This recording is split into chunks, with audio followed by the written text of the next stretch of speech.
Hi designers, Marsha Weisletter here with a quick tip on how to harness AI's potential to help streamline your work. Now first, let's be clear. AI will not replace the need for instructional designers, but it can be very beneficial. So where do we start? Well, it's almost like learning a new language, and it all begins with a well-designed prompt. We start with the framework.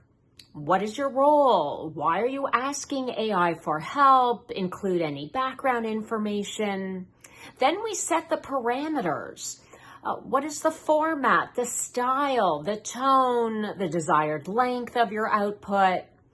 Then we write the prompt, which is the command or the instruction of what we are looking for. We always start with an action verb.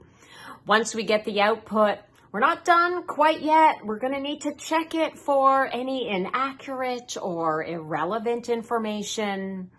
You know, I read a great quote, and the quote was, AI will not replace your work, but somebody who knows AI will.